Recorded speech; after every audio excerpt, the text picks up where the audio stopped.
Hey everybody, it's Captain Kyle and I have another Transformer review for you. I have Wolfang. Now Hasbro, with all its wisdom, has decided that Wolfang should be reissued in his original form from the Beast Wars as I believe a Walmart exclusive. Though I think you can get it on Hasbro Pulse. I'm going to take a look at this guy, show you the ins, the outs, and I have a secret because this is not the reissue. This is truly Wolfang Unleashed.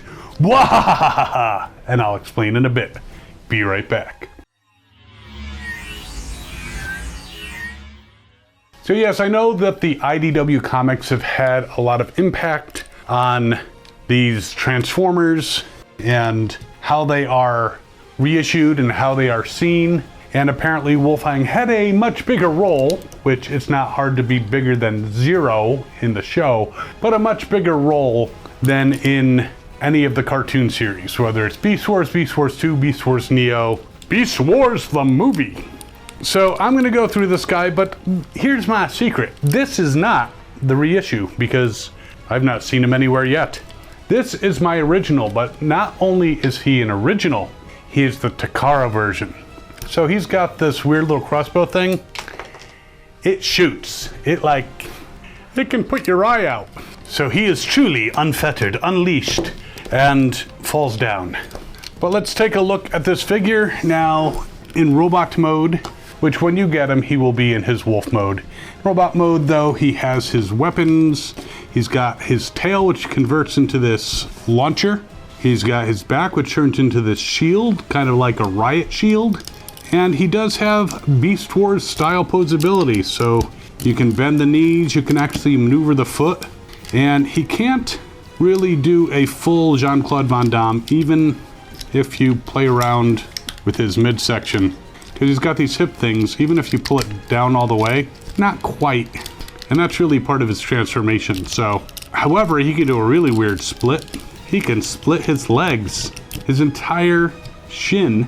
So he can do this kind of weird style of Jean-Claude Van Damme. But again, he's not supposed to necessarily do that. Now his arms are on ball joints. He can move them in a lot of directions. Not so much up because his shoulder pieces, which become the wolf head, kind of interfere with that.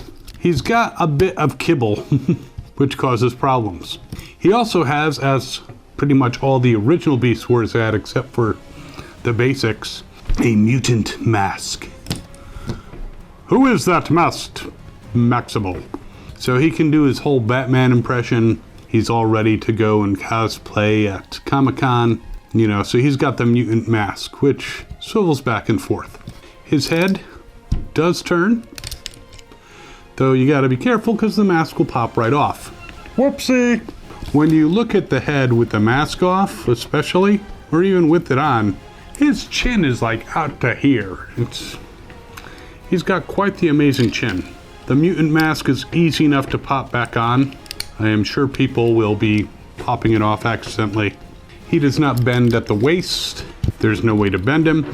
He does actually have two of these weird looking crossbow bolts, laser things, and they store right here through his back, so that they stick out the front. So that's so you can push it out. But it also makes hugging a very awkward thing.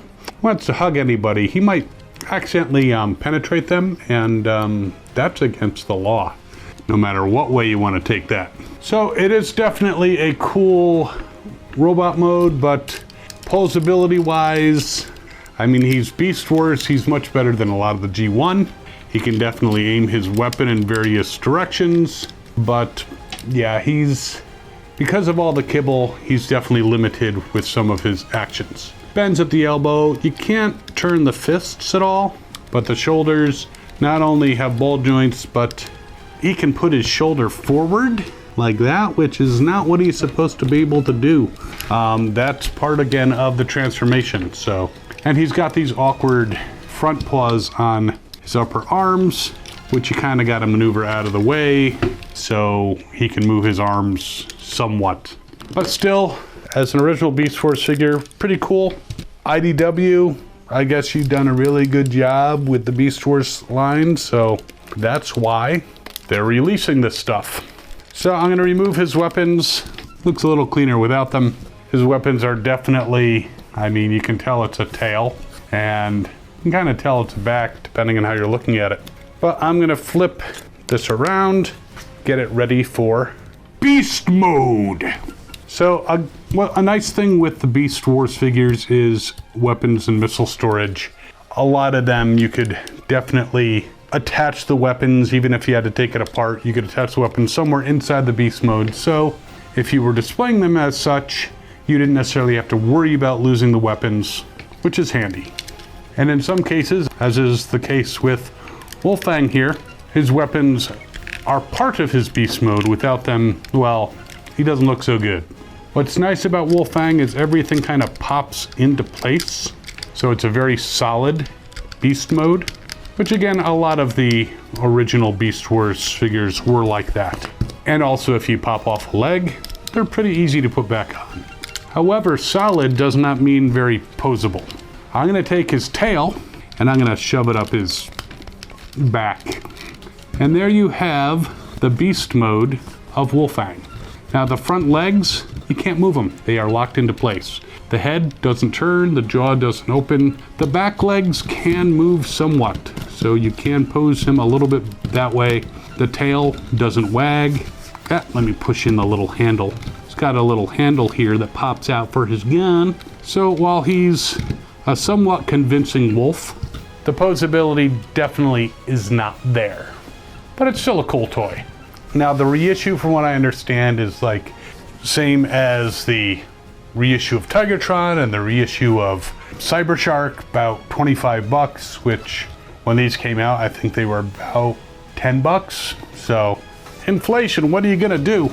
So he's a cool figure if you wanted to purchase Beast Wars. I don't know what happened to Beast Wars prices, to be honest. I've gone to collectible stores and I've seen things like Buzz Claw and Sonar and toys that sat on the shelf no one wanted, and now they're asking 50, 60 bucks for them. It's like, seriously?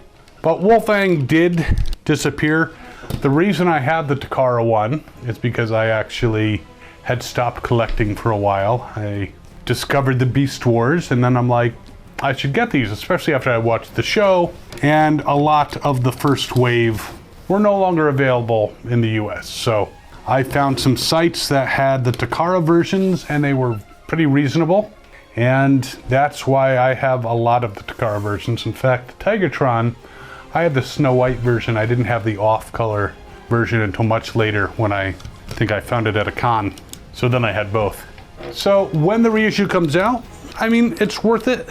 The nostalgia, if you read the IDW comics, then I'm sure you have more of an idea of how cool he can be. But it is a solid figure. So I will put some links to some pre-orders for this guy. Unfortunately, the one you get, well, when you shoot his missiles, it's, yeah, doesn't have that oomph. So if you can get an original Takara one for a reasonable price, not a bad idea if you want to, put somebody's eye out. So while you're debating about going back to the era of the beasts, you got some other videos over here. You can subscribe down there. Also, there's this new super thanks thing. If you'd like to support this channel, that would be much appreciated. And comment, share, whatever you want to do. We'll see you next time. And as always, have fun and good hunting.